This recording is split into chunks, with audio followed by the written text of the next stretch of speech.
The cannabis plant is popularly known for medicinal use or for recreational use in the form of marijuana. One of the cannabis plant species, called hemp, is also used to create paper, clothing and food. An Expo in Cape Town focuses on the various aspects of cannabis use. It includes talks from government officials as well as a food market with cannabis-infused meals. Newzroom Afrika's Yazeed Kamaldien reports. In fact, he's joining us live from Cape Town. Yazeed, good to speak to you, and you have told us that you've only been observing what's going on in this festival. That's correct. I'm not sampling any of the products. I'm on the job, being very professional, doing my thing. It's called the Cannabis Expo, and it's happening at the Cape Town International Convention Center in Cape Town. I've been going around looking at what people have on display, and I've actually found someone who was instrumental in decriminalizing weed in South Africa. She's going to be talking to us soon about that process, and also just telling us about the multiple uses of the cannabis plant. Now, just to share with you, it's quite a chilled atmosphere here. Usually, you know, there's this criminalization aspect around smoking weed. People feel very dodge. And also, people are just out here having a good time. There's a bit of a festival outside. But let's get to the interview. Hi, good afternoon, and welcome to Newzroom Afrika. Thank you for having me. So I believe you were quite instrumental in decriminalizing marijuana, weed, cannabis. Tell me about the decriminalization. Where are we now in South Africa? All right, so I represent the Black Farmers Association and the African Cannabis Industry Association. So together our constituencies have been responsible for lobbying, advocacy, dealing with the regulator and the legislators, and also the fight on the ground, mobilizing people to actually claim their rights. So as an activist, that has been my key role in terms of mobilizing, but also to be able to get industry to be able to talk to government and for us to push towards complete legalization, because at this point we're at So yeah, where are we now?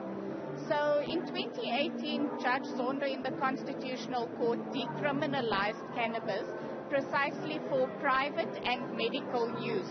The loophole in that ruling is that there cannot be a user without a dealer.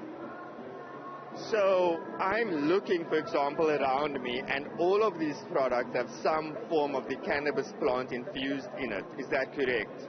Absolutely. So we're at the Cannabis Expo. These are people and industry that have come together and actually created something. And so many of the people here started out as rebel business, like Chariot's Green Pharmacy over here. So how is this legal? What makes this legal? So legally, cannabis may not be sold. So all of these are cannabis products. I would say this is where we have a little bit of a loophole under the privacy statute. So this venue has been hired. It's now a private place, the Expo place. And there is a designated smoking area. And this is ways for people to actually test what is out there. There's so many connoisseurs, so many talented people creating beautiful products.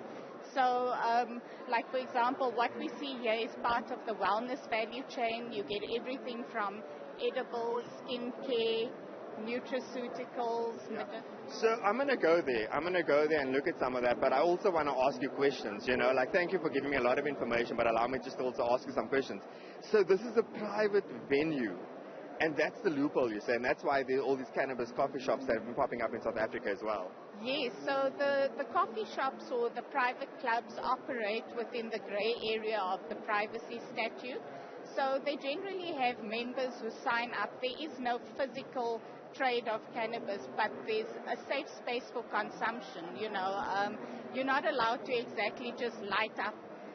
You have to be in your private space. Your private space constitutes the person, which is your physical body, your handbag, your pockets, your car, your home. And even if you're leasing a home, that home is your space for the duration of your lease. So, you know, company policy, landlord policy, none of these things really supersede the Constitution. Even law enforcement is bound by the Constitution. Well, let's have a look at some of the hemp, or rather the cannabis-infused products. It's not just about recreation. It's not just about getting high and smoking weed. What do we have here? Let's look. I mean, I'm looking, for example, at a mango and habanero chili. What does this do? So this is a full spectrum cannabis. The basis of these products is two things. Let food be thy medicine.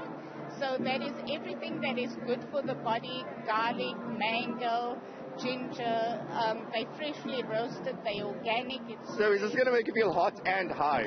It depends how much you eat. The heat will probably catch up with you before the high does. And it's not so much of cannabis that you actually get too high. Even if you ate a dessert spoon, you will feel a high, but it's more mellow. It is spice up your life. That's interesting. And then what else do you have here? You've got even teas. Yes. This says it's a tea infused with CBD. What does this do for you? So I would say this is for our more discerning users who don't want to consume THC. THC is the high component. So CBD is an isolate. It's the non-high in cannabis, but it still provides you calmness, clarity of thought, relief, creativity for those who paint and draw and advertise.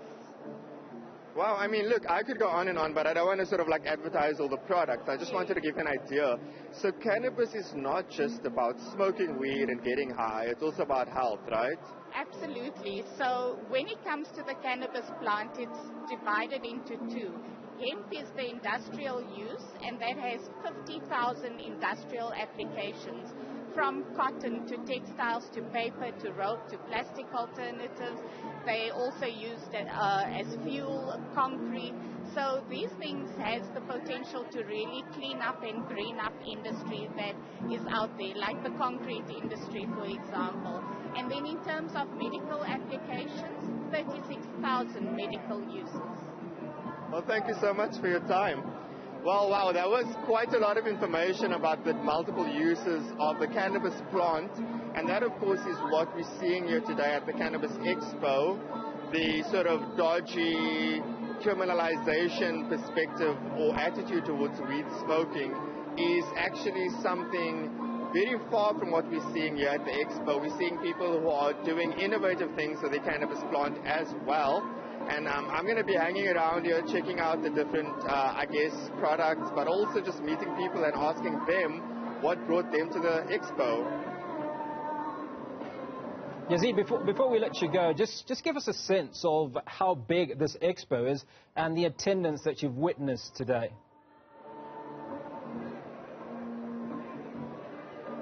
What was that, the attendance that I'm witnessing? The size of the Expo. There's a massive music event happening just beside me. Yeah. I must say that it's bustling. There's lots of people. There's a live sort of festival venue as well outside. They've really created a space for, I guess, a safe space to just enjoy and be leisurely. And that's what it seems like people are doing with this Sunday afternoon here in Cape Town.